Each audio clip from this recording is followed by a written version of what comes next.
Right, I've been a happy user of the original iLoud micrometers. I got them back in 2019, used them for a good 3-4 years. Did a review on those, you can see it here. But then about 9 months ago, maybe 10 months ago, almost a year ago, I decided to upgrade to the iLoud Micrometer Pro. And so today I want to share with you my experience with them after having used them extensively. And most importantly, what are the differences compared to the original micrometers, and are they worth the upgrade? So let's dive right into it. So let's start with the things that are similar. So first of all, you might notice this big, nice volume knob here. This was present on the original micrometers as well. You can go from -infinite all the way back to neutral position. There's a nice click here, it kind of falls into place. So you know that it's set to 0, even without looking at it, as I'm doing right now. And then you can go all the way up to +6. In my experience, I never needed to do that. These are quite loud as it is, so you probably don't need that extra boost, but it's there for you in case you do. Another similar thing is this RCA input. This is an unbalanced input. It was present in the originals as well, but here's the first difference. On the originals, you got a second input, which was a 3.5mm jack unbalanced input, whereas here you get a proper XLR input. Now, my experience with this, let me share it with you. So I have a guitar, plug it right into my audio interface. The audio interface is connected to my laptop via USB, and then to the speakers, right? Pretty common scenario. I think most bedroom guitarists would have a similar setup, and I would get hum. And I tried many different things. I got myself one of those, I don't even know what to call them, like USB separators. It's sort of a little dongle you put in between, you plug into your laptop, and then you plug your audio interface right into it. So normally when you connect your audio interface via USB, you have one cable, right? So you get current to power the unit, as well as data being transmitted on through the same cable, which can cause some interference. And so with this kind of separator unit, you get a separate USB cable just to power the unit, and then your normal USB cable just to transmit data. That didn't fix it for me, so I thought this might, right? So I got myself a new audio interface with balanced outputs that I plugged into this these balanced inputs, right? I have 2 speakers. Didn't change a thing for me. So your mileage might vary, but I would say for a small bedroom studio application, which is what you would want to use this for anyway, you're probably going to have some very short cables. Not, if you got interference, having a balanced input is not going to solve it, probably. But, there's a but. This balanced input is going to be super, super important, and I'm going to talk about that in just a second, but for now, bear with me as I go through some of the other features. You might notice there are 4 buttons here, and on the original unit you also had 4 buttons. And in fact, 2 of these, the 2 that you can find in the middle, they do exactly the same thing as on the original unit. So let's talk about them real quickly. You have a low frequency, there it is, low frequency button. It's a 3-way button, or rather, you click and it flips, it cycles between 3 options. Number 1, a low shelf, cutting everything below 100 Hertz, or number 2, neutral, so nothing happens, the effect is off, the EQ curve is off, and then number 3 is a low shelf boost at the same frequency.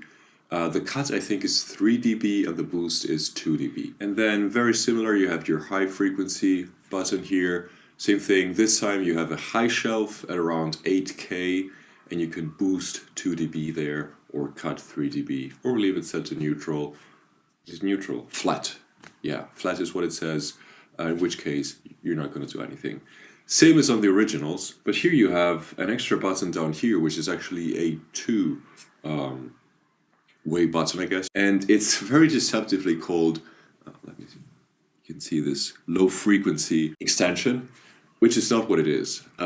So the originals, like their whole marketing thing was that they could playback frequencies all the way down to 50 Hertz, which is quite impressive. I mean, look at how small these are. And these are even a little bigger than the originals. The originals were a little smaller, just a little bit. It's still smaller than my hand, right? And I don't have particularly big hands. But anyways, these also go down to 50. But if you engage this button, you can make them go down to 80. So really, it's like a low frequency cut more than it is an extension. But they decided to market it the other way around, implying that, hey, these can go down to 80, but if you engage this button, they go down to 50, right? No, they already were able to go down to 50, and now you're just giving us the option to make them go down to 80. Might be useful to you. I don't know. I've never really engaged this. I'm happy to go all the way down to 50. Then you have the upper button here. And on the original unit, this was one of the revolutionary things. So the frequency response, of course, is going to change based on where you put the speakers, right? And as you can see here, you have this little thingy here where you can screw in a speaker stand. And so you can set them to be at the exactly correct position. If you can do that, brilliant. You won't need this extra MIDI cue button. But for most of us, we buy these, we have small rooms, we might be on the go, right? We want to set up shop at a hotel room. I'm going to talk about that in a second. And so IK gave us this so that, you know, if you put this on your desk, it's not pointing at your chest, but at your ears a little bit. But still, that's not enough, right? You still need a bit of EQing to compensate for the different frequency response as opposed to having them at the perfect listening position.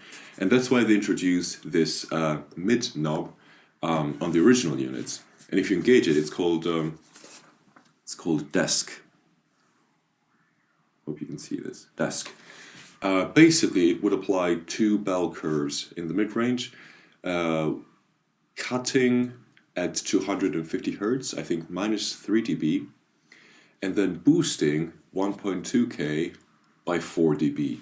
So apparently if you put these on a desk, you get much more low mid mud and a little less clarity in the high mids. And so this EQ curve is to compensate for that, which I think works perfectly. I was very happy to use it on the original micro monitors. But the thing here is, I don't know if you can see this, so you have actually three options here. You have desk, you have flat, and then you have cal, which stands for calibrate. And this is the true, real upgrade that these speakers offer. The whole reason why I purchased them. Spoiler alert, yes, they are worth the upgrade. I'm going to go into the details of how you perform the calibration in just a second. But basically, it works like this. So when you purchase these as a pair, which most of us probably want to do, right? Because we mix in stereo, you get a slightly lower price as well as a calibration microphone, which I do have, so let me see if I can show it to you. Okay, so this is what the calibration microphone looks like, right? This one is the one by IK Multimedia, but any calibration mic will do. And so what happens in a nutshell is the speaker is going to play back just a couple of frequency sweeps, and they sound something like this. Now the speaker knows exactly what they are supposed to sound like in perfectly neutral conditions, i.e. without any room coloring. But then you have your microphone, your calibration microphone, which is going to capture those sweeps coming out of the speaker and being colored by the room you're in. And so then the speaker kind of has a snapshot of your room, which it can compare to the perfectly flat, unaltered frequency response that those sweeps were supposed to have, and it can apply some corrective EQ measures that are, you know, not generic boosts or cuts at preset frequencies, but they are applied specifically to compensate for whatever your room is doing, which I think is just genius. Now, is it 100% perfect? Of course not. Of course not. Let's not kid ourselves. But it gives you a way better frequency response, which is well worth the upgrade, in my opinion. Think about it this way. So up until now, most people that are often on the go, they would have to rely on headphones for mixing, right? Maybe you're in a hotel room or at a friend's house. You cannot really bring your big speakers. So what you're going to do, you're just going to use headphones, which is far from ideal in my opinion. Now, interestingly enough, IK Multimedia have just released a headphone preamp, which supposedly does the same thing that these speakers do. So it corrects the frequency response of your headphones. But still, I don't know, I'm not sure about that, man. So when I started mixing on speakers, my mixes started to get much, much better than on headphones. Much of that has to do with the whole stereo versus binaural thing. So when you have headphones, your left ear only ever hears the left channel in perfect isolation, and your right ear only ever hears the right channel in perfect isolation. Doesn't happen with speakers, right? Your right ear is going to hear a little bit of what is coming out of your left speakers. It's going to get mixed up a little more. And so, you know what they say, if you mix it on speakers and it sounds good, it's probably going to translate well to headphones. But the other way around, not necessarily. So I stand by that, and I think these solve the problem because, I mean, look at them. Super small, they fit right into your backpack. You can probably put your audio interface and your laptop and maybe even a small MIDI controller into your backpack, as well as two of these, and you're good to go. You know, maybe you're at a hotel or at a friend's house. You can just very quickly set up shop there.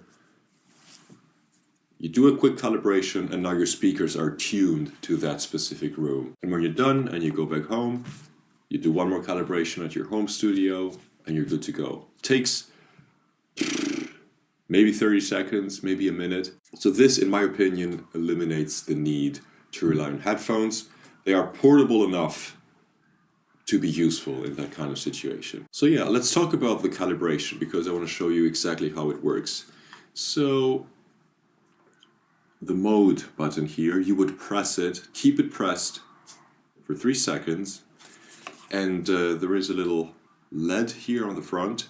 It will start blinking very, very slowly. They call it a breathing effect. Ooh, very fancy. But the important thing is the light is going to be white. And that means the speaker is in calibration mode. So what you would do is you would connect your measurement microphone to the XLR input. So this is why this is so important, even if you don't use XLR cables. Like in my case, I still use RCA because it doesn't make a difference. But I need this XLR input to connect the measuring microphone. The speakers, of course, would be in your ideal position where you would use them to listen to your mixes, and your microphone would be put exactly where your head would normally be, right? In your listening position. And this part right here is going to face the ceiling. So when you have your microphone in place and you're ready to go, what you do is you press the mode button one more time, and the LED will start blinking a little faster, and that's actually a countdown. You have 5 seconds, and then the LED turns orange, and you're going to hear those frequency sweeps. It's going to go 3 or 4 of them. Takes just a couple of seconds, and then the orange light turns white and blinking again.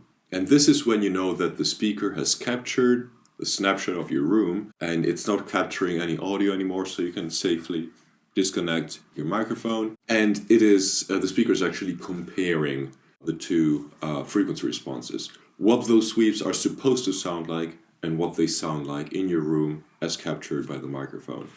And it's preparing that corrective EQ curve to compensate for those differences.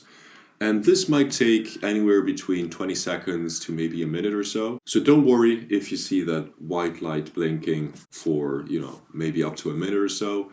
It's just doing its thing. Just leave it alone, disconnect your microphone, and wait patiently. And then it's over when the LED light starts blinking, or maybe it doesn't blink, but anyway, the color turns green for about 3 seconds. That's your okay signal. You know that the capture and the corrective EQ curve have been generated correctly. And from that moment on, you can select calibration here. You'll have your speakers perfectly calibrated to your room, which I think honestly makes these other 3 switches sort of irrelevant, right? Why would you want to, boost and cut at preset frequencies that might or might not work for your room when you can have a custom EQ curve just for your room? Brilliant, love it. If you've been following the channel for a while, you know that I recently moved to a different place. So it was super easy. I just ran a calibration and I was good to go. Now, of course, here's a difference between these and the previous original micromonitors. You might have noticed that they have this kind of power AC. Each speaker is perfectly independent, right? On the originals, you could only buy them as a pair, and you got one power AC that would be connected to the left speaker, and then the left speaker would be daisy chained, so to speak, to the right speaker with a big, thick cable that would transmit data and power as well. Not the case here. Every speaker is completely independent. It has its own power adapter built into it. But what that means for you is that you're going to need to run the calibration process for your second speaker as well. Not a big deal, of course. So let's get back to what we have here on the back pane. You have a power button, which is quite nice. Now, in my case, I always disconnect the speakers when I'm done using them.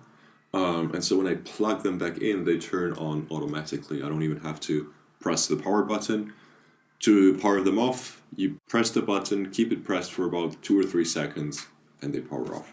That's how that works. What else? Oh, this is interesting. So, up until now, everything here is either the same or an upgrade or an extra feature compared to the original micro monitors. But there is actually one thing that the originals had that this does not have, and it's Bluetooth.